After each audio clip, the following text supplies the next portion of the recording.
Abra suas Bíblias, já abriram, acho, alguns aqui, no Salmo 137. É um salmo do exílio babilônico. Diz o texto bíblico: junto aos rios da Babilônia, nós nos sentávamos e choramos com saudade de Sião. Sião é Jerusalém, é Jerusalém. O movimento sionista é a volta a Jerusalém, uma capital de 3.000 anos. Compradas as terras por Davi, depois construída Jerusalém.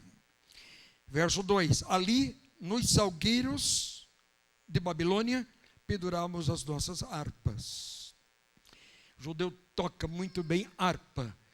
E é interessante imaginar ele saindo a mais de 1.000 quilômetros desde Jerusalém para o exílio lá no que é o Iraque hoje, com os salgueiros debaixo do braço, com as harpas debaixo do braço. Ali, os nossos captores pediam-nos canções, os nossos opressores exigiam canções alegres, dizendo: cantem,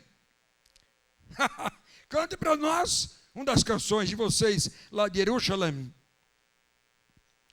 Verso 4: mas como poderíamos cantar as canções do Senhor numa terra estranha? Isto é, cantar canções alegres se estamos chorando, cantar canções de vitória se estamos agora cativos, escravos. Verso 5: que a minha mão direita define, ó Jerusalém, se eu me esquecer de ti, e que minha língua me grude ao céu da boca, se eu não me lembrar de ti e não considerar Jerusalém a minha maior alegria. Antepenúltimo, verso 7. Lembra-te, Senhor, dos edomitas e dos que fizeram quando Jerusalém, e do que fizeram quando Jerusalém foi destruída. Pois gritavam: arrasem-na, arrasem-na até os alicerces. E foi isso que fizeram também nos anos 80, nos anos 70. Vocês têm a história aí do tempo cristão, quando destruíram, arrasaram Jerusalém. No caso, Tito, governando o seu exército, que saiu de Roma, não é? Até hoje, o restante disso está nos chãos, ao redor do que era o templo de Jerusalém. Verso 8: ó cidade de Babilônia, destinada à destruição, feliz aquele que lhe retribuir o mal que você nos fez. Qual o mal? Foram lá, tiraram todos, mataram muitos e levaram todos cativos para a Babilônia, não é? Verso 9: feliz aquele que pegar os seus filhos e os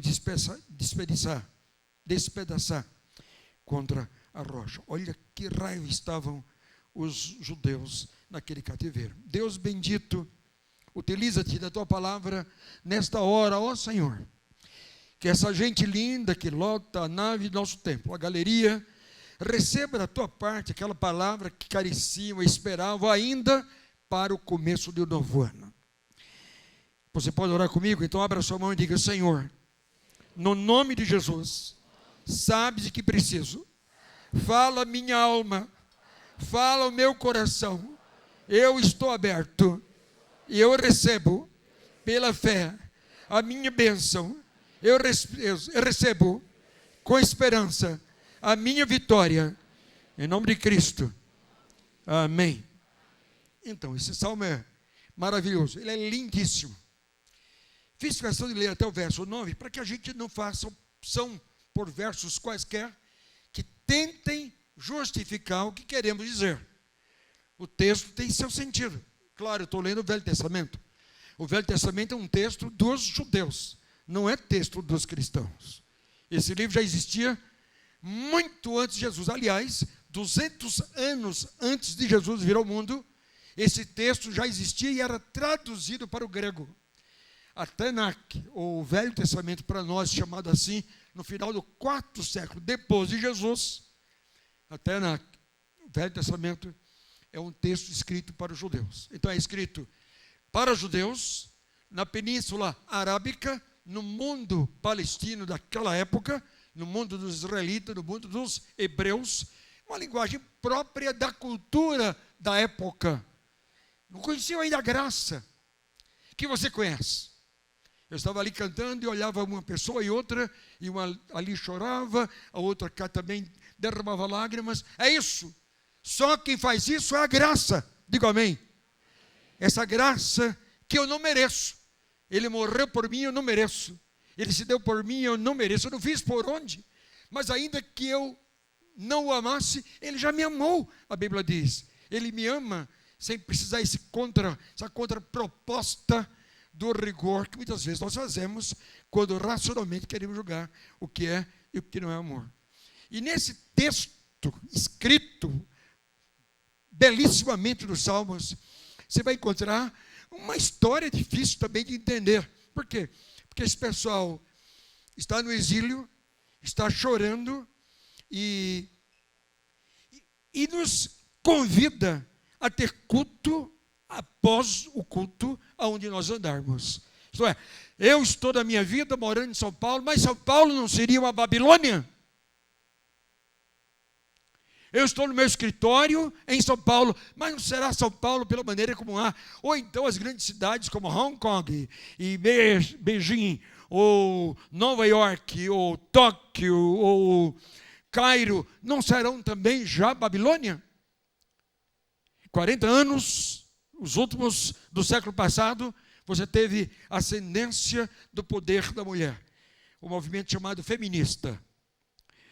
Há muita coisa interessante e boa para que nós vejamos esse movimento. E muitas mulheres estão aqui hoje pela manhã e o sabem, leem, estudam e sabem do valor disso. Mas, por outro lado, um desgaste imenso da figura do homem. O homem também perdeu-se. Não é ele que comanda mais a sua casa e os filhos e os lares se perderam. E com o advento do movimento feminista, você vê também o surgimento da pós-modernidade. Na pós-modernidade, que a gente vive e nem se lembra, anda sem se lembrar, muitos nem leem, talvez, quem sabe, um grande percentual dos que me ouvem hoje pela manhã, jamais imaginou, jamais leu o que é pós-modernidade, mas vive sob esse apanágio.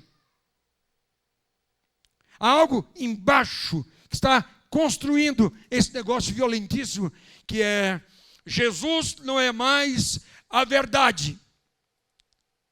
A verdade é relativa. Então prega-se na pós-modernidade o relativismo. Eu estou aqui com você remando contra a maré. Você lota domingo pela manhã um templo lindo como esse, sai de casa com seus filhos para cá, remando contra a maré. Se você diz que não há outro caminho dado entre Deus e os homens pelo qual devemos ser salvos, a não ser Jesus, você está remando contra a maré numa sociedade extremamente relativista. E nossos filhos têm escola segunda, terça, quarta, quinta, sexta, sábado, e nós abrimos mão da escola de Bíblia. Nossos filhos estão crescendo sem escola de Bíblia, sem conhecimento do mais extraordinário e maior best-seller de toda a história, que é este livro que eu tenho aqui. E se os filhos não conhecem, os netos não conhecerão. E aí nós quebramos a beleza dessa sequência, dessa corrida belíssima de revezamento, que é Abraão, Isaac, Jacó. Quebramos. Porque a velocidade dos filhos, quais Isaac, já não é a mesma velocidade da fé, da esperança, da dependência de Deus que teve Abraão. Consequentemente, o teu Jacó, o meu Jacó, vai embora. Amanhã, os que são septuagenários aqui, octogenários, nonagenários, amanhã se vão. E quem continuará essa obra se nós abrirmos mãos da escola de Bíblia? Hoje eu prego aqui, isso chama-se monologabilidade. Do ponto de vista educacional, é muito baixo o ganho. Por quê? Porque não há interação. Você não se levanta e não pergunta, porque é próprio do momento profético a pregação de um homem de Deus. E todos estão ávidos. Parabéns pela atenção. Não pestanejem. Não batam as pálpebras. Acompanhem essa palavra que lhes incomoda a zona de conforto, que lhes mexe o coração e os faz repensar, pular desse casulo em que você está metido, próprio do tempo de descompromisso da pós-modernidade, ou do pluralismo da pós-modernidade. Por que só Jesus? Por que Maomé não? Brahma não? Zoroastro não? Confúcio não? Esse é o tempo em que vivemos. Se você, papai e mamãe, acha que está muito bom como está, eu peço em nome de Jesus que você atente para esse texto. Porque o texto diz que nós estávamos junto aos rios de Babilônia. E Babilônia tem rios famosos. Já estão, inclusive, aonde? Em Gênesis, Eufrates, Tigre. Os rios aludidos na Bíblia aos que havia quando surge o Éden. E lá, nós sentados, chorávamos com saudade de você, Sião. O que é que retrata? A alegria do culto. E todo mundo vibrando e cantando. E os judeus cantavam os salmos e dançavam e vibravam. A Bíblia diz, louvai a Deus com adolfes, com danças. A dança ao Senhor. Esse é o culto judaico. Cada vez que eu estou em Jerusalém, em épocas de alguma festa, eu fico até madrugada a vê-los às ruas, cantando, dançando, dadas as mãos, celebrando Deus a vitória. Numa época dificílima, como surge esse único Deus, quando o mundo inteiro era de muitos deuses. E eles criam nesse Deus. Mas agora estão cativos. Diz ali, naquele lugar, nos salgueiros, nós penduramos nossas harpas. Então eu começo a pensar para você, e pensar comigo também, como é importante o Salmo 137. Por quê? Porque nós podemos nos encontrar nele. Eu não posso ler a Bíblia sem me encontrar no texto que leio. Ninguém pode olhar para mim como um mero pregador da palavra, mais um no meio dos amigos trazidos aqui. Você tem que olhar, esquecer o pregador, o sapato, a calça jeans, a camisa, esquece e começa a pensar, o Espírito Santo está trazendo a palavra, porque eu me encontro aqui, eu me identifico aqui, eu me encorajo aqui. Cada vez que eu leio o belíssimo texto de Lucas 15, do filho pródigo, eu me encontro ali. A cada dia, eu tenho diante de mim, dos meus olhos, da minha vida, uma bifurcação. Escolhas. Que escolhas você faz? Que escolhas temos feito? Alguns pais não leem mais a Bíblia com os filhos. Eles não têm tempo, os pais não têm tempo, ninguém tem tempo. Nós estamos caminhando para pendurar nossas harpas no salgueiro. Então eu me encontro, por exemplo, quando leio o texto de Lucas 15. Porque ali eu tenho as escolhas da vida e você também. Que música você ouve? Um dia, na Paulista, eu estou ouvindo uma música linda, vindo de uma célula.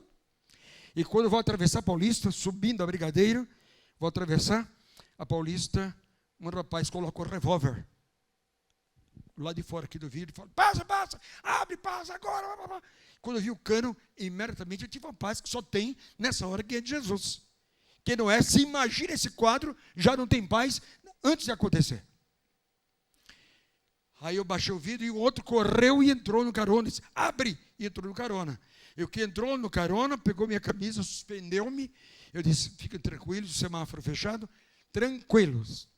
Aqui está o carro, está a chave. Não quero dinheiro, eu não quero o carro. Uns gritos, dois, esses me prendendo. Falei, calma, fica tranquilo. Minha arma, essa Bíblia. Eu estava vindo de um pequeno grupo nos Jardins. Essa é minha arma, eu sou de Jesus, eu sou evangélico. E o que estava lá de fora com o revólver disse, solta esse cara que a minha mãe é crente. Aleluia pela mãe crente dele. Aleluia, mães crentes.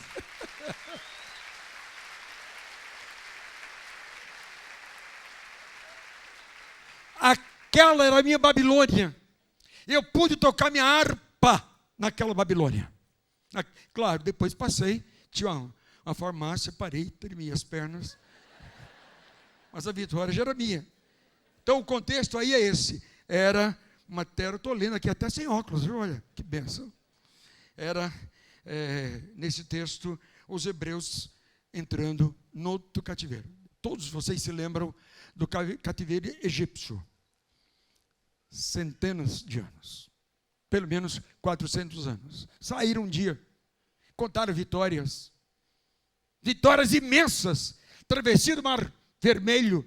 Anos depois, travessia do Rio Jordão. Preguei em Brasília, nesse texto domingo, da travessia do Jordão. Quantas histórias. Mas eles se esqueceram de Deus. Quando pintam a graninha, a gente tende a se esquecer de Deus. E substituir. Isso é um problema, a substituição. Querem ver? Nos anos 60, Billy Graham, um dos maiores pregadores da história do cristianismo e o maior do século XX, ele dizia: nós somos a segunda terra que manda leite e mel. Pregava assim nos Estados Unidos, Ronaldo. Nós somos a segunda terra que manda leite e mel. E traremos Jesus até o ano 2000. Se todos se unirem, evangelizaremos o mundo. E aí surgiram, proliferaram grupos de evangelismo e missionários pelo mundo todo. Nos anos 80, Billy Graham já não pregou isso. E ele disse: infelizmente, não somos mais a terra que manda leite e mel. Mas era apenas os anos 80. Mas aconteceu nos anos 80. O Deus de Israel foi trocado pelo Deus Eros.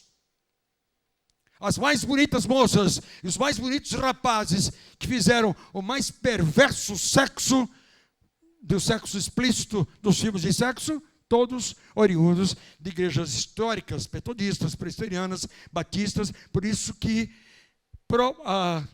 tornou-se vulgar a expressão nos Estados Unidos: oh my God. Já não se lembra mais de Deus quem vive uma vida tão promíscua. Trocou-se Deus pelo Deus Eros. E logo o mundo conheceu o espetáculo da grande moeda que rege todos os negócios do mundo todo. Dólar. E aí eles fizeram outro Deus, o Deus Mamon. Na hora da Babilônia, na hora em que estamos vivendo esse afluxo imenso dos detalhes que demandam da pós-modernidade, os americanos se entregaram a dois outros deuses. Se esqueceram de Deus. Essa história conhecemos no Velho Testamento. Esquecer de Deus. O Deus maravilhoso já não é mais. O Deus que supre já não é mais. O Deus que está adiante já não é mais. E agora vem o outro cativeiro, que é esse que acabei de citar. Isto é, aquele sonho de povo de Deus ficava num sonho e Deus não abre mão. Continua lutando por um povo livre seu. Infelizmente, muitas vezes, a prosperidade nos tira de Deus. Nós colocamos outro Deus nos negócios. Uma época, Pelé foi membro, a esposa do Pelé foi membro da nossa igreja. E Pelé ia aos cultos lá. A Síria, queridíssima, era casada com ele. Mas um dia eu disse para ele: Pelé, quando eu era adolescente, eu era tão fã seu, que só depois fui descobrir que você virou um ídolo para mim. Eu, adolescente, tinha uma gaveta lotada de capas de revista, Pelé. Reportagens, Pelé. Tudo que havia ligado aos Santos, naquela época todo mundo, mesmo palmeirenses, são paulinos, corintianos, todos torciam e gostavam do Santos, que obteve hegemonia mundial. 2 vezes campeão mundial. Meus irmãos, e eu disse para ele: mas um dia, meu filho, eu descobri que você virava um ídolo para mim, adolescente. E como adolescente, eu ouvi um sermão. E o sermão era: que você trocou como ídolo? Não é mais Deus, quem é? É o futebol? É um jogador? É uma atriz? É um ator? Quem é agora no lugar de Deus? E eu descobri, Pelé, que você tinha ocupado o lugar de Deus da minha vida tenra, da minha idade de adolescente. E ele olhava para mim. Então eu abri a gaveta e fiz o que aquele pastor me orientou. Fiquei tudo, meu filho, que tinha a ver com você. E ali eu queimei. Enquanto queimava, os jovens daquele acampamento cantavam: quando tudo perante o Senhor estiver, e todo o teu ser Ele controlar, só então has de ver que o Senhor tem poder, quando tudo deixares no altar. E ali, meu filho, tudo virou cinza. O Deus da minha vida é o Deus Jeová, é o Deus eterno, é o Senhor Criador de todas as coisas. Amém? na tua Babilônia. Quem é o teu Deus? A Bíblia diz que aqueles lá, levados para a Babilônia, antes tocando suas harpas, é belíssimo um judeu tocando harpa, e louvando a Deus, e cantando. Agora, as suas harpas estavam silenciosas, diz o texto, desoladas, penduradas no salgueiro, e enfim, enquanto eles ficavam à beira do rio, a chorar, dizendo, Jerusalém, quem me dera um dia, eu volte para aí. Muitos morreram ali no cativeiro da Babilônia, outros voltaram. Neemias liderou a volta, Esdras também liderou a volta, nem todos voltaram. Grande parte dos filhos, estourou 70 anos, nasceram na Babilônia, e quando voltaram, até estranharam. Vocês falavam tanto de Jerusalém, mas o tempo ficou pequeno. Era Neemias que tinha refeito. Mas o fato é que, meus irmãos, meus amigos, é fácil pendurar as harpas num salgueiro. Há duas coisas que regem no mundo inteiro o crescimento da igreja hoje. Primeira coisa, chama-se pequenos grupos, small groups, grupos familiares, células. Escuta-me, quiser esse auditório fosse inteiro de pastores, para que eu pudesse pular e falar ao coração, à consciência, à cabeça, à inteligência, à razoabilidade, à biblicidade deles, como tenho falado, e Deus tem me dado essa oportunidade semanalmente pelo mundo. Escuta-me, primeira coisa, Jesus vai voltar, Ele está por vir, não ignorem. Eu dormirei em paz dizendo isso para você, pela primeira vez, a ONU reconhece que nós temos menor crescimento demográfico em todo o mundo, e pela primeira vez em 2000 anos, maior velocidade da pregação do Evangelho através dos satélites, também em todo o mundo. Diga amém. E a Bíblia diz que quando todos ouvirem falar de Cristo, então virá o fim. Então a minha palavra é Maranata, Maranata. Ora, vem Jesus, vem Senhor. Essa é a primeira coisa. A segunda coisa, toda a fenomenologia dos fatos que se dão hoje, por exemplo, uma Rússia entrar de graça, guerreando um povo, tentando tê-lo. Há N questões políticas, históricas, que não importa aqui. O que importa é que nós temos uma guerra que vai completar um ano horrenda. A Ucrânia é um dos mais bonitos povos do mundo, tantos povos tão bonitos, morrendo aos milhares lá também. E eu vereis de guerra, rumores de guerra, pais se levantarão contra filhos, filhos contra pais. Hoje Jesus é um problema, tudo é relativo, mas estes são seus filhos, e são seus netos.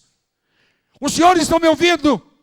As senhoras estão me ouvindo? Nós estamos deixando que eles sigam seu padrão de Jesus. Papai e mamãe não têm se acordado de madrugada, se ajoelhado aos filhos que dormem, e ressonam, dizendo, Deus, qual Jacó, eu clamo, livra, guarda, protege meu filho, chore ali. Ele não ouve, mas o Espírito Santo é quem toca na madrugada, toca no coração, toca nos filhos, e você tem de dizer amanhã, meus filhos voltaram a tocar harpa no salgueiro. Em plena dificuldade, tocar a sua harpa. É isso aqui. O texto está dizendo que esses exilados estavam sofrendo demais. Isto é, fundo do poço. Sabe o que é fundo do poço? Quem um dia aqui teve tudo. O melhor carro, o melhor negócio, dinheiro, capital de giro funcionando muito legal. De repente, uma crise, outra crise, e você hoje diz que está no fundo do poço. Esse texto diz isso. Veja o verso 4, diz assim, mas nós entoaremos o cântico do Senhor, de alegria, em terra estranha. Isto é, dá para ser cristão em um ambiente hostil? Quer que eu diga? Dá. Dá.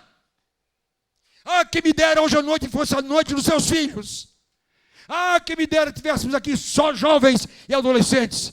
Aí eu viria de camiseta, com boné, para dizer para eles, dá sim.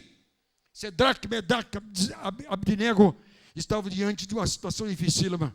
3 lindos jovens, uma fornalha, e a raiva do rei, porque eles não queriam se submeter ao culto, pondo-se genuflexos diante daquele Deus. Ponham mais fogo na fornalha. Eles querem tocar sua harpa nesse salgueiro e nós não queremos. Ponham mais fogo, 7 vezes mais. Aí um engraçadinho chegou para eles e falou assim, escuta, antes de pôr aí, E agora? Meu Deus é conosco, nosso Deus. E se Ele não os livrar? O que é que diz o texto? Ele é Deus. Livrando ou não, eu não dependo de Deus por chantagem. Eu sou filho do rei, agora você vai fazer o que eu estou pedindo. Você não vai dar mole agora, meu Deus. Não! Não, não, não. Ainda que eu ande pelo vale da sombra da morte, do cheiro da morte, não temo nada, porque Deus está comigo. Deus está na fornalha, Deus está na dificuldade. Jovens universitários, jovens pós-universitários, jovens fazendo mestrado, doutorado, olhem para mim, dá para tocar harpa do Salgueiro. Uma coisa que eu aprendi na minha vida é que os momentos mais difíceis, que aparentemente eu não teria saída, foram os melhores que eu saí. Eu já falei para ambientes tão hostis, de esquerda, do que for, de vida política, que convidado a falar para auditórios assim, e para aquele auditório, o líder disse assim: pare um pouco, estão utilizando Eli? Eu o trouxe porque ele tem doutorado no que vai falar. Estão utilizando? Eu convidei. Eu quero que todos fiquem em pé e aplaudam. Ele é convidado por nossa universidade. Começaram a ficar em pé. Aí, quando me deram a palavra, eu disse: senhores, alunos e amigos, a hora que quiserem, dê um sinal e faça a pergunta. Porque eu sei que vocês conhecem um lado da história. Talvez nem conheçam tanto quanto eu, mas eu conheço os dois. Enquanto vocês conhecem o Capital de Marx, dos anos 40, de 1800, eu conheço o Capital de Marx e conheço Jesus Cristo. E eu posso colocar Jesus agora diante de vocês, e nenhum se levantará para fazer qualquer pergunta, porque quem conhece Jesus plenamente, cuja vida é do Senhor, amigo do Senhor, vai vencer esse negócio. E um jovem se levantou e disse: mas lá Marx diz que ele seguiu o cristianismo quando fala que os bens de todos hão de ser divididos com os pobres. Eu disse: tem mais uma pergunta, jovem? Não, senhor, só isso. Como é que o senhor explica? Eu disse: é fácil. Marx dizia isso, que o Estado pega os bens de quem tem para distribuir com quem não tem. Mas provou-se que isso é uma grande mentira, e em nenhum lugar isso vingou. Os politburos da vida se acabaram pela corrupção, porque é o homem, e onde há o homem sem Jesus, há corrupção. Agora, o texto bíblico não diz isso. O texto bíblico diz que cada um voluntariamente, tendo, distribuía com quem não tinha, segundo a sua vontade. Não é o Estado, isso é Jesus no coração. E o auditório silenciou. Sabe por quê? Porque você e eu conhecemos os dois lados. Não há como falar diante de homens e mulheres que, conhecendo a Jesus, podem brilhar nessa hora. Um detalhe pequenininho. Estava pregando na cidade de Maputo, na África do Sul, em Moçambique, saindo da África do Sul. Aí eu fui conhecer uma mulher de uma história belíssima, interessante.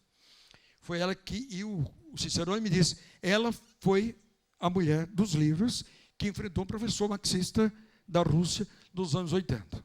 Ela era uma jovenzinha, você vai conhecê-la. Qual é a história? A classe de filosofia.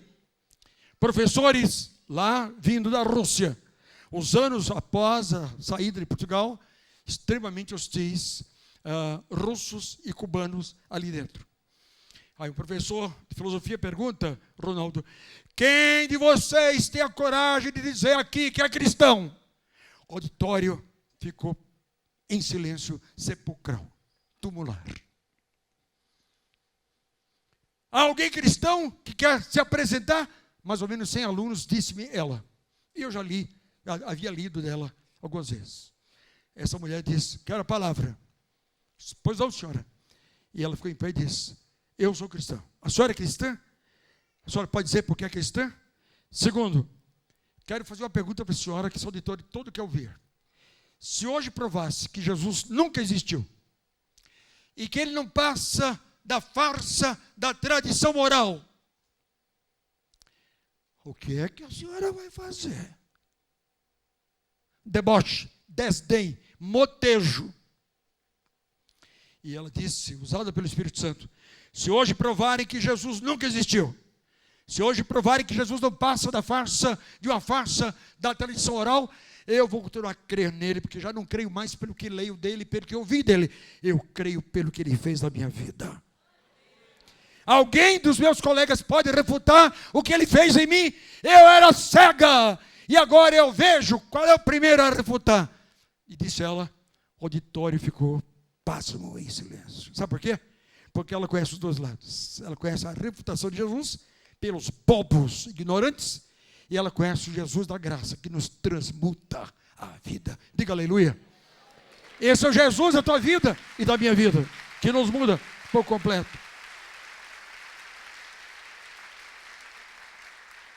Então, como é que vamos cantar Jesus? Canta-se sim. Canta-se sim. Uma menina se converteu comigo, com 16 anos, foi fazer um cursinho aqui em São Paulo. Lá no cursinho, o professor de química disse para ela, alunos, aqui a aula, esse aqui é de química, mas eu ouvi alguns alunos falando de Jesus aí. Queria dizer para vocês que Jesus não existe, que a Bíblia não passa de tradição oral, que a Bíblia é um livro de poesia, historinhas. E vocês são pré-universitários. Estão me ouvindo, pré-universitários, desta noite, dessa manhã aqui? Ouçam-me. Você tem dúvidas muitas vezes quanto à Bíblia, porque você desconhece a Bíblia, ainda que é filho de crente.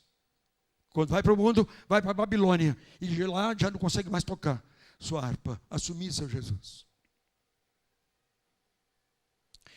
Aquele professor de química disse essa besteira, e foi dar aula dele de metais ferrosos e não ferrosos. Essa garota me procurou durante a semana, e as lágrimas, ela disse, você mentiu? Então é isso? A Bíblia é um livro de historinha? Pastor, eu estou num lugar hostil, que eu entendo como Babilônia. Tão hostil que o professor de química disse isso.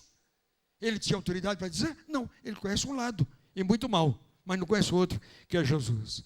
Eu disse, o que é que você quer? Pastor, me ajuda, eu quero conhecer mais Jesus. Por onde quer começar? Eu quero conhecer a Bíblia. Abri a Bíblia e disse, Velho Testamento. Esses livros são o Pentateuco. E ela, tremendo, escreveu. Ou Torá, e ela escreveu. Agora os históricos, ela os escreveu.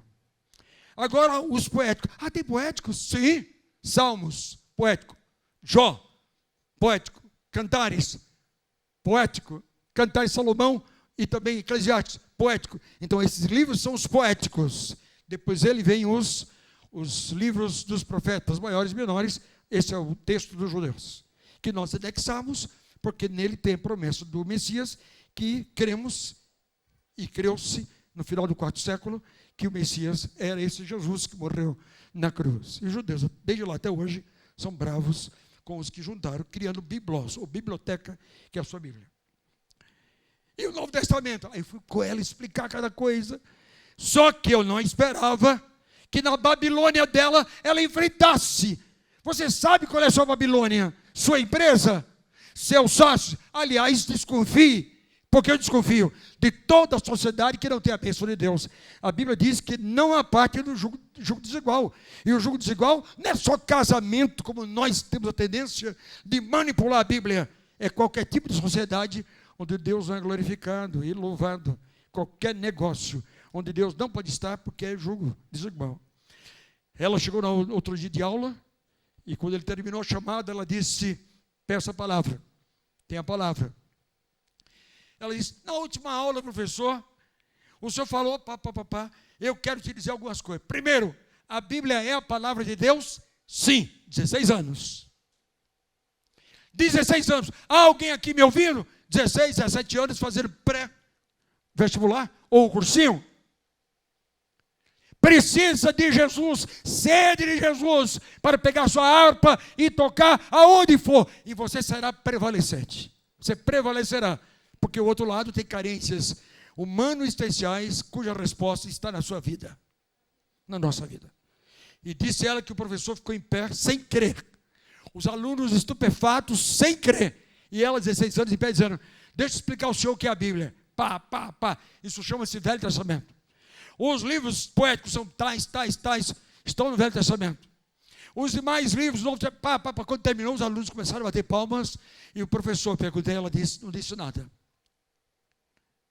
Apenas disse, Continuando a aula, metais ferrosos.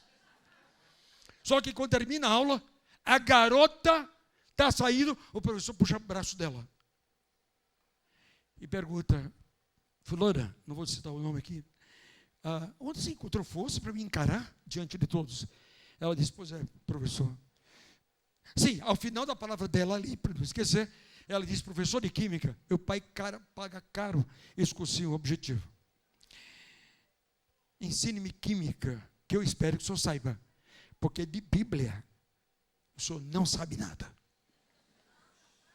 Aí ele puxa o braço e pergunta: onde você encontrou forças? Ela expôs a força na palavra. Qual é a sua igreja? Tal igreja. E ela notou a igreja. No domingo, eu estou dirigindo o culto, a orquestra tocando, fechando o culto. Tem algumas pessoas aqui que já me procuraram, que foram minhas ovelhas. Aí eu pergunto ao final do culto: há alguém aqui que quer nesse instante ter um encontro com Jesus Cristo? Antes que termine o culto, vem aqui à frente. Aí o homem, veio à frente. Eu perguntei: tudo bem com o senhor? Como é o seu nome? Fulano. Por que o senhor veio à frente? Ele disse: porque eu tenho uma aluna que teve a coragem de me encarar. Então eu perguntei qual era a igreja dela. Ela me disse. Eu procurei no Google e eu estou aqui. E eu quero o Jesus dela.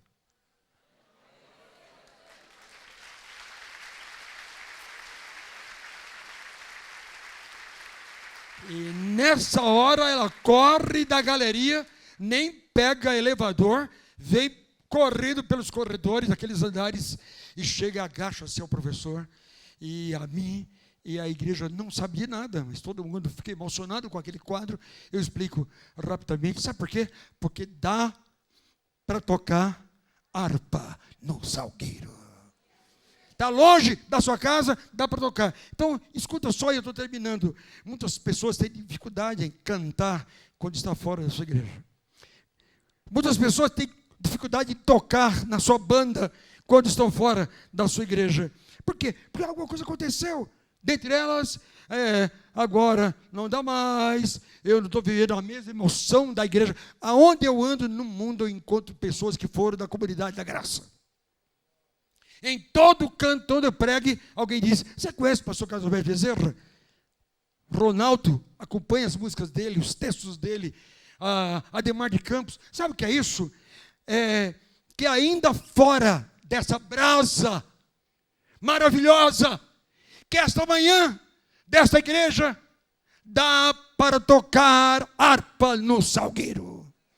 Ainda longe, agora algumas coisas preciosas. Primeiro, papai e mamãe do Senhor. Madrugada, papais sacerdotes, sacerdote ora pelos filhos e ora pela esposa. Eu não encontrei jamais uma esposa que teve ficado envergonhado quando o marido diz: vem cá, meu amor, saindo do trabalho, estou, marido, dá sua mão. Papai do céu, guarda a minha esposinha por onde ela andar. Ela vai pegar o carro, ou o ônibus, ou o metrô, e vai dizer: não há nenhum marido como o meu. Sabe por quê? Porque toda mulher que me ouve nessa manhã, e em casa, e nessa gravação pelo YouTube, pelo Instagram, pelo Facebook, todo marido, toda mulher cristã sonha ainda uma volta completa do seu marido a ser líder espiritual da sua casa. Estou orando pelo pastor Cristiano. Ele é líder do ministério de homens. Esse é o caminho, Cristiano. O caminho é casas cujos homens recuperam, nesse tempo, contra a maré, a liderança espiritual. E toda mulher sonha e gostaria. Então as causas são muitas porque a gente se afasta. No caso de lá, primeiro, vivia no passado, como a mulher de Ló. Que bom nossa igreja. Que bom é a igreja hoje. Diga aleluia.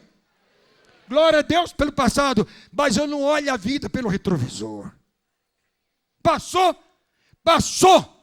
A palavra passado só tem uma função. Ouçam-me, galeria. Ouçam-me aqui. Só há uma função na palavra passar. É passar. Passou. As coisas velhas já... Foi fraco, as coisas velhas já? Diga aleluia.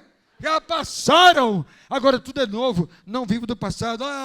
Eu via de Jerusalém. Não, bom é agora. Mesmo na Babilônia, eu posso brilhar na escuridão o brilho de Jesus. Diga amém. Aliás, escuridão é para isso mesmo. 2, outro motivo, os israelitas estavam se amoldando à vida da Babilônia. O tempo vai passando, vai se acostumando.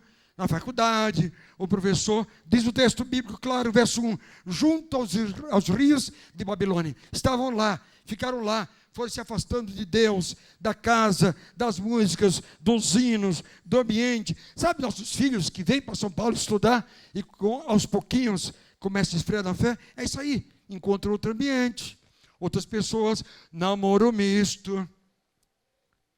Geralmente, do namoro misto, aquele que é de Jesus cede, porque o mundo tem uma pressão violenta. Além de mais, a química da juventude sexual é algo pesadíssimo, uma coisa que Deus fez, mas não para a gente brincar. Companheiros, tudo mais, aí acontece. Perdemos a comunhão da igreja. Então, olha que coisa linda que cantamos hoje.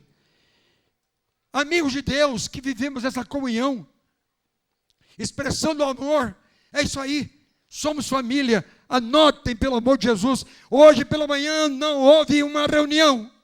Hoje pela manhã não houve uma reunião. Nós não viemos para uma reunião. Nós não somos o clube da comunidade da graça. Nós somos o corpo vivo de Jesus Cristo. Viemos para a união. União e não reunião. Somos família do Senhor. Portanto, é preciso que você e eu celebremos aonde estivermos nossas festas. E hoje, o nosso pastor Beto está lá com sua esposa, celebrando com ela o aniversário dela, mas nós aqui cantamos para ela, oramos para eles. Nós somos de qualquer lugar, essa coisa gostosíssima, né? Somos do Senhor, pessoas do Senhor.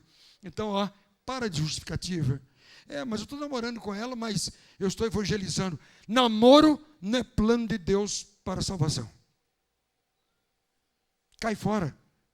Mas, e Deus tem, a Bíblia diz que Deus tem uma vontade que é boa, diga comigo, boa, agradável, perfeita. Quem crê nisso, diga aleluia. Eu creio, eu tenho 70 anos e vi esse Deus provando que na hora em que eu não entendi a sua vontade, Ele tem um tempo certo para todas as coisas. Deixa com Ele. Mas como é que eu faço, pastor Eli? É fácil. Se hoje disser, quero orar com você aqui à frente. Filhos e crentes que estão se perdendo na Babilônia, pais cujos filhos não estão aqui, quando eu for orar, pensa uma coisa. Toda vez que a gente vai orar, a gente diz, Senhor, entrega o meu problema. Mas quando a gente se levanta, probleminha, vamos. Não, hoje você vai dizer assim, Senhor, eu pulo da direção do carro da minha vida. Eu não conheço tua vontade, que é boa, que estou vivendo dramas. Que é perfeita, está difícil entender agora. Que é agradável, estou chorando. Mas, Senhor, hoje eu creio. E porque creio, eu pulo para o carona do carro da minha vida. Assume a direção. Leva para onde quiseres. Tu conheces o melhor para mim. Diga aleluia. Ele conhece o que é melhor para mim e para você. Então, como resolver? O texto diz, muito claramente, pegue a harpa e volte a tocar. Então, uma coisa que faz a igreja que cresce hoje, pastores e igreja, células. Esta igreja que Jesus vai encontrar quando voltar. Os templos evangélicos do Canadá, dos Estados Unidos, da Europa, estão fechando as portas. Eu dou aleluia. Porque eu não encontro nenhum templo evangélico no Novo Testamento. Não sou contra, conquanto que ele não seja fim. O templo é sua vida. Disse Jesus, meu Pai não mora em templos feitos por mãos humanas. Vós sois, disse Paulo, templo do Espírito Santo. Aonde eu vá, e agora proliferam pequenos grupos em todo o mundo. Eu sou feliz como professor de pequenos grupos e de crescimento da igreja, vendo o que Deus está fazendo no mundo todo. De templos que se fecham, mas as casas que se abrem a manter a bênção da fé e da esperança no Senhor. Então a primeira coisa hoje à noite é, pegue a sua harpa, meu irmão, e vá agora para o segundo ponto, que eu não vou expor, que são os pequenos, que são os ministérios. Pastor Ronaldo, parabéns pelo seu ministério. Você é um jovem lindo que merece toda a nossa alegria e honra e emoção. Oro por você, você sabe, nas madrugadas. Eu oro muito por você. Peço a Deus que Deus te abençoe grandemente. Oro pelo pastor Rafael, também nas madrugadas da minha vida. Mas deixa eu dizer uma coisa. Ou todo mundo descobre seus dons. Quem sabe, confirma Quem não sabe, descobre, ou nós teremos domingos lotados. E na semana, essa igreja viva claudica, qual harpas sem ser tocadas na Babilônia. E é fácil. Um inventário de dons e todo mundo confirma seu dom ou descobre o seu dom. Por quê? Porque temos de voltar a tocar. Voltar a tocar qual é o seu dom? Evangelismo? Toque o barco. E o seu aconselhamento? Toque o barco. Mas, pastor Eli, toque o barco, porque Jesus, quando voltar, a primeira coisa que ele fará é: o que é que você fez dos dons que eu te dei? Dizer, Senhor, mas eu frequentei tanto. O que é que você fez dos dons que eu te dei? Você os desenvolveu? Então, hoje pela manhã, começando um novo ano, eu queria ser pastor Ronaldo, eu queria ter a idade dele, a juventude dele, para imaginar toda essa gente linda que está aqui, cada um descobrindo seu dom. Ministérios, ministérios, ministérios, ministérios, centenas de ministérios, todos felizes, cada um pegando a sua mão, a sua harpa para tocar. Tire do armário, tire da estante, tire e toque. Volte a tocar a sua harpa, porque amanhã pode ser tarde. Termino com a história real. Todos já ouviram falar de Charles Spurgeon. Charles Spurgeon tinha uma avó muito orgulhosa, porque ele ficou muito famoso como pregador na Inglaterra em especial. Charles Spurgeon, o pregador que todos nós pastores lemos acerca dele. Mas um dia, ele disse: vovó, essa é a minha carta para dizer que tal dia da semana que vem, eu vou sair na sua cidade, na Inglaterra, e eu vou almoçar com você, vovó. Naquela vila que ela morava, ela disse a todo mundo: pessoal, meu neto famoso, Charles Spurgeon, que vocês gostam tanto, virá almoçar aqui na casa da vovó. Vou preparar um almoço lindo para o meu netinho. E assim ela fez, preparou um belíssimo almoço. Mas ela foi num móvel que vocês mulheres têm em casa, onde guarda as bachelas de cerâmica, do que for, não sei o que você tem. Ela pensou: eu vou pegar uma bachela dessa, que há 30 anos não uso, para colocar para o meu neto, porcelanas da China. Quando ela preparou todo o almoço, que foi abrir aquele móvel, com ar rarefeito, a bachela quebrou. Aí ela chora e diz para ele: neto, a vovó preparou o melhor para você, você merece. E eu queria colocar os melhores vasos, os melhores pratos, tudo de porcelana, mas quando abri a minha cristaleira, meu móvel, quebrou. E ele disse: vovó, então guarde mais uma. Agora, cabelos esbranquiçados, testas franzidas, guarde mais uma. Joias em desuso quebram-se. Não guarde mais nada, vovó. Ponha para frente. Use. Eu digo hoje para você: se tem a Bíblia, leia em casa. Leia sem chatice. Leia sem chatice. Os filhos estão tendo mal ideia de Deus pela chatice de alguns pais. Leia sorrindo. O cara é palmeirense, suporte. Fazer o quê? Leia a Bíblia gostosamente com eles. Pega esse negócio na mão. Faça acontecer. Em nome de Jesus, em entidade da harmonia. Nossa igreja tem harmonia, que culto lindo. Eu bebi o culto de hoje pela manhã, amém? Bebi. Agora, e você? Eu tenho filhos desviados, pastor, que não estão aqui. Nós vamos cantar agora: conformoso és, Rei do Universo. Eu tenho filhos desviados, estão na vida, na Babilônia. Eu os quero de volta. E Deus dará. Diga amém. Dará. Mas o caminho agora é você dizer: papai do céu, afina o meu instrumento, a minha harpa, no teu diapasão. Pode dizer comigo? Diga: Senhor, afina a minha harpa no teu diapasão. Ele coloca tudo justo. Ele pega uma corda, aperta e aperta e aperta até dar harmonia. A nossa igreja vive harmonia. Deus colocou um jovem pastor que vai longe. Pastor Ronaldo, sua simplicidade, sua humildade, sua beleza de coração nos seus olhos, vai longe. Mas precisa que todos nós agora, na Babilônia de São Paulo, entremos em harmonia. Diga amém. E o caminho é, hoje pela manhã, orar pelos nossos filhos que foram aos pouquinhos deixando de tocar a harpa da escola dominical, a harpa da Bíblia quando crianças. E agora seus netos nem vêm ao culto, já estão completamente na Babilônia, nos rios da Babilônia. Mas eles podem voltar. Quem se lembra de Jacó? Um dia ele voltou, e foi a bênção de Jacó que você conhece. Então nesse momento nós vamos agradecer a Deus por essa passagem, e pela fé, cheio de esperança, começar um ano dizendo: a nossa igreja vai profetizar que filhos e netos voltarão e tocarão dessa banda, e tocarão em outras bandas, e realizarão outros ministérios. E eu também, que deixei minha harpa toda cheia de ferrugem, eu quero voltar a tocar para a glória do Senhor, seja na Babilônia que for. Dá para ser assim? Então esse palco é pequeno, eu sei, aqui embaixo, para a gente orar primeiro pelos pais que estão aqui, cujos filhos não estão. Estamos em janeiro, começou o ano. Você crê que seu filho voltará? Diga aleluia. Aleluia, fraco demais.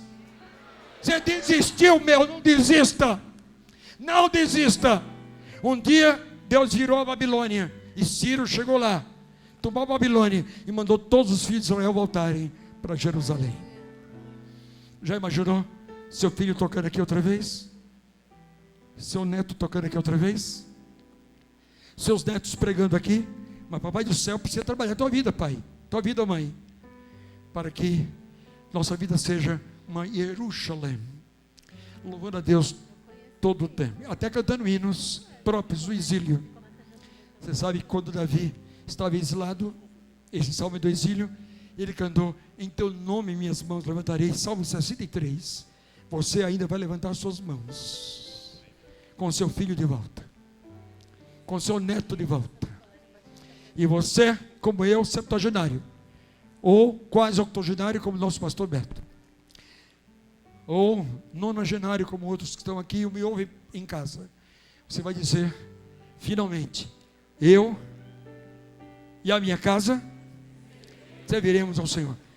Você se encontrou na mensagem de hoje pela manhã? Amém? Deus falou a sua vida hoje pela manhã? Amém? Então nós cantaremos agora essa canção: quão formoso és, Rei do Universo. Enquanto cantamos, você pode sair trazendo o nome do seu filho que não está aqui, da sua filha que não está aqui, do seu neto que não está aqui. Estão tocando lá fora e aos poucos penduraram a harpa na Babilônia da vida. Deus os trará de volta. Receba isso pela fé no início deste ano, ano de vitória. Pode vir aqui junto de mim, nós vamos orar. Pais, avós, cujos filhos não estão aqui, cujos netos não estão aqui, venham, olhem para mim, fiquem voltados para mim enquanto cantamos essa canção. Amém? Fiquem olhando para mim. Quão formoso és. Pode vir.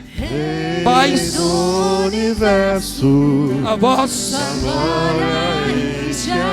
lá de cima também, porque eu sei que depois o pastor estará encerrando o culto de hoje pela manhã.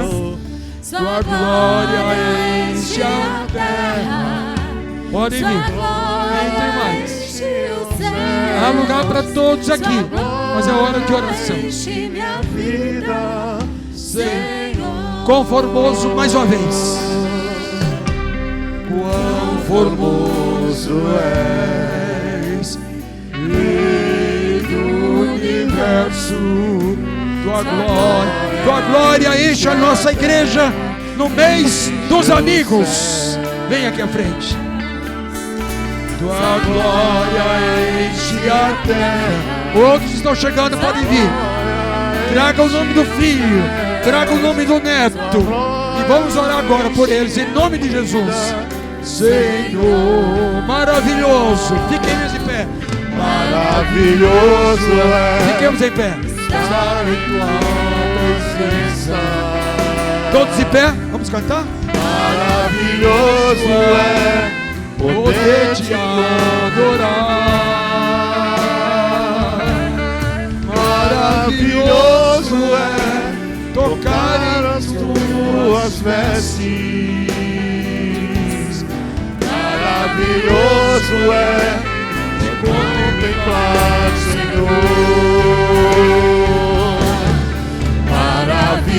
Maravilhoso é estar em tua presença. Cantem. Maravilhoso é poder te adorar.